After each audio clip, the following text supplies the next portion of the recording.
Tulfo brothers say they are not returning the 60 million peso payment they received from the questionable advertisement deal between the Department of Tourism and state-run People's Television Network Incorporated, or PTV. The brothers insist on the legality of the contract. This is contrary to the earlier statement by Ferdinand Topacio, former Tourism Secretary Wanda Tulfo-Teo's former counsel, that they would give back the money to the government. Actually, he told me to ask Ben kung pwede ibalik yung pera.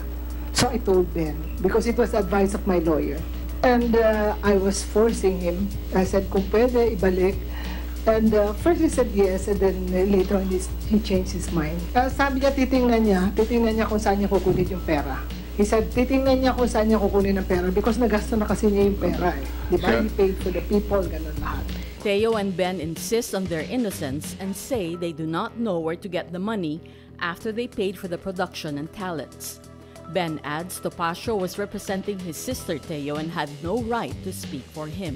Ang pagsasauli po bilang respeto kay ate ko, hindi ko po at time ma-comprehend for something because it will extinguish the legality of our contract between PTV and us. Meanwhile, Senate Blue Ribbon Committee Chairman Richard Gordon says there is a clear conflict of interest.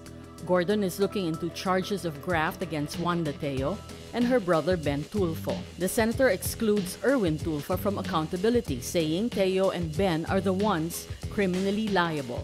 Gordon also questions the decision of the DOT to place ads on Kilos Pronto, a block timer show on state-run PTV, even if it's not rating.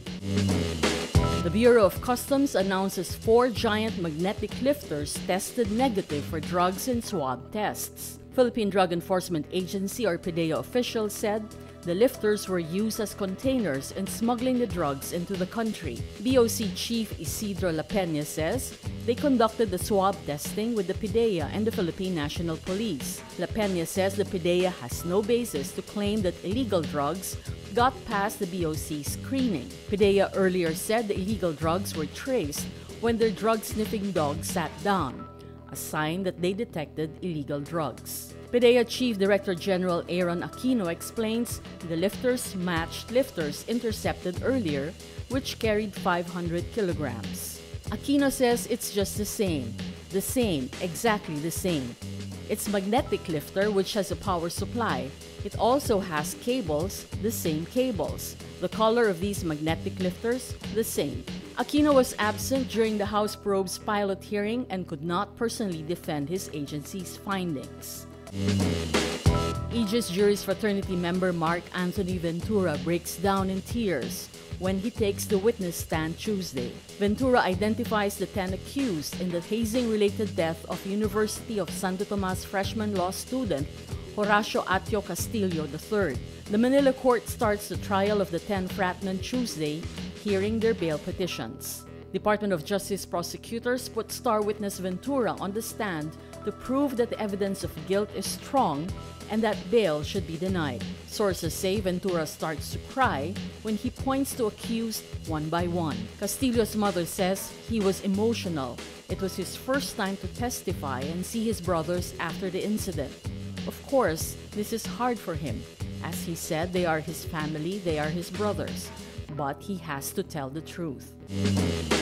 President Donald Trump goes to war against former aide Omarosa Manigault Newman. The mudslinging match fuels fears of chaos in his White House and casts doubt on his pledge to hire only the best people. Newman first gained fame as a contestant on Trump's reality show The Apprentice, and then secured a $180,000 a year staff job at the White House. Newman released a recording of a private conversation she had with the president after she was fired. The recording by the once ardent Trump ally represents another stunning breach of presidential trust.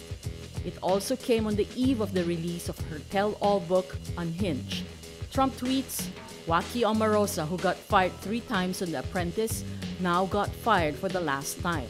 She never made it, never will." The Republican president claims that Newman already has a fully signed non-disclosure agreement, a first admission that members of the administration were asked to sign potentially illegal hush deals. The American Civil Liberties Union says such deals are unconstitutional and unenforceable.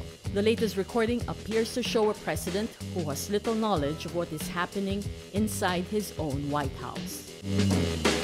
The team behind FPJ's Ang Provinciano apologizes to actors Dingdong Dantes and Marian Rivera for the use of their family photos without permission. ABS-CBN gives assurances there was no intent to disrespect or offend him and his family. The production team commissioned a third-party contractor to create the photo props used in the program. It was not aware that the original of the photographs used were from Mr. Dantes' wedding and the baptism of his daughter. ABS-CBN adds it is conducting further investigation to prevent a similar incident from happening in the future. Dantes took to his personal Facebook page to express his disappointment over the incident Monday, August 13. FPJ's Ang Provinciano used the actors' family photos without consent and replaced the couple's faces with those of other actors. Follow Rappler.com for updates.